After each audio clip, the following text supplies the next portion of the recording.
क्या vitamin supplements वाकई ही हमारे लिए बेनिफिशियल हैं या सिर्फ वक्त और पैसे का ज़िया।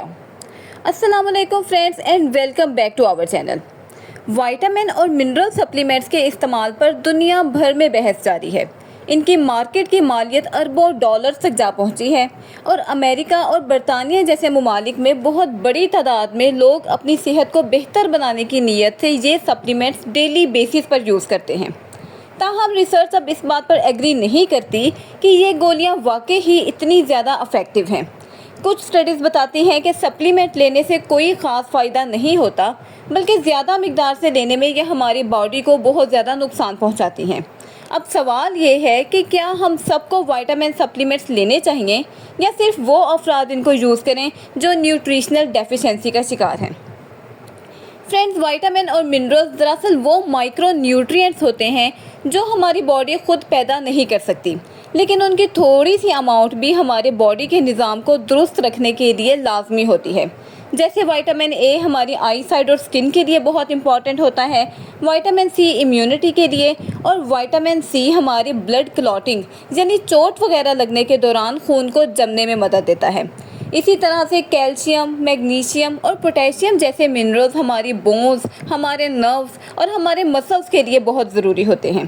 ताहम ये ग़िज़ाई अज्जा बुनियादी तौर पर खुराक से हासिल करने चाहिए, क्योंकि वेजिटेबल्स, फ्रूट्स, दालें, मछली और दूध से बनी हुई अशिया सप्लीमेंट्स के मुकाबले में ज़्यादा इफ़ेक्टिव और ज़्यादा सेफ़र समझी जाती हैं। रिसर्च से पता ये चलता है और रिसर्ची से पता ये चलता है कि ज़्यादातर अफराद बैलेंस्ड डाइट नहीं लेते और फास्ट फूड या प्रोसेस्ड फूड खाने पर ही रिलाई करते हैं। अब इस कमी को पूरा करने के लिए लोग सप्लीमेंट्स का सहारा लेना शुरू कर देते हैं, लेकिन ये हमेशा उनके लिए फ़ायदेमंद नहीं होता।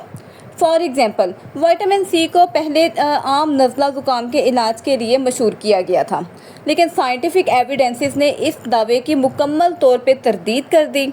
इसी तरह से एंटीऑक्सीडेंट जैसे कि बीटा कैरोटीन और विटामिन ई को बीमारियों के ख़िलाफ़ बहुत ज़्यादा मुफीद समझा जाता था, लेकिन साइंटिफिक ट्रायल्स में ये मौक़िफ़ भी रिजेक्ट हो गया, बल्कि ज़्यादा मिकदार लेने से कैंसर या फालिज जैसे ख़तरात में इजाफ़ा देखा गया। विटामिन डी अलबत्ता एक बहुत ज़्यादा इम्पॉर्टेंट न्यूट्रिशनल एलिमेंट है, जिसकी कमी अक्सर लोगों में पाई जाती है और इसकी वजह बेसिकली ये है कि ज़्यादातर सूरज की रोशनी से ये बनता है और सर्दियों में जब धूप कम मिलती है तो डॉक्टर्स इसके सप्लीमेंट्स लेने को ज़रूर सजेस्ट करते हैं। कुछ बड़े क्लिनिकल ट्रायल्स ने ये साबित किया कि विटामिन डी कैंसर से अमवात में कमी से भी एसोसिएटेड होता है, अगरचा दिल या फालिज जैसी बीमारियों को कम करने में इतना ज़्यादा इफ़ेक्टिव नहीं देखा गया। मल्टीविटामिन्स पर की गई रिसर्च से ये बात सामने आती है कि उम्र रसीदा अफराद के लिए उनके कुछ पॉजिटिव इफ़ेक्ट्स हो सकते हैं, जैसा कि कैंसर या याददाश्त की कमज़ोरी के ख़तरात में वाज़िया कमी। ताहम सेहतमंद नौजवानों के लिए इनकी कोई ख़ास ज़रूरत नहीं होती, क्योंकि नेचुरल फूड ज़्यादा बेनिफिशियल और सेफ़र समझे जाते हैं। अब एक्सपर्ट्स का अमूमी मौक़िफ़ यही है कि विटामिन सप्लीमेंट हर एक के लिए ज़रूरी हरगिज़ नहीं है। सिर्फ़ और सिर्फ वो अफराद इनको इस्तेमाल करें जो न्यूट्रिशनल डेफिशिएंसी को फेस कर रहे हैं, या एजड लोग यानी कि उम्र रसीदा अफराद जिनकी ग़िज़ा में डाइवर्सिटी कंपैरेटिवली कम होती है, वो इनसे फ़ायदा उठा सकते हैं। बसूरत दीगर वेजिटेबल्स, फल, दालें, अनाज और मिल्क से बनी हुई अशिया से हासिल शुदा विटामिन और मिनरल उन्हें ज़्यादा बेहतर और बॉडी में ज़्यादा अच्छे तरीके से एब्जॉर्ब होने वाले न्यूट्रिशंस प्रोवाइड कर सकते हैं।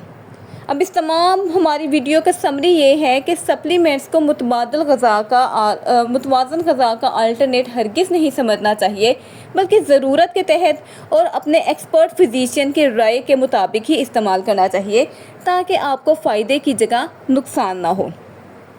फ्रेंड्स, ये थी मेरी एक छोटी सी इन्फॉर्मेटिव वीडियो, जिसमें आपको हमने विटामिन सप्लीमेंट्स के लेने या ना लेने के बारे में अवेयर किया है। आई होप कि ये वीडियो आपके लिए बेनिफिशियल रही होगी। Please share it, like it, subscribe it, and don't forget us in your precious prayers. Stay happy, stay blessed. Allah Hafiz.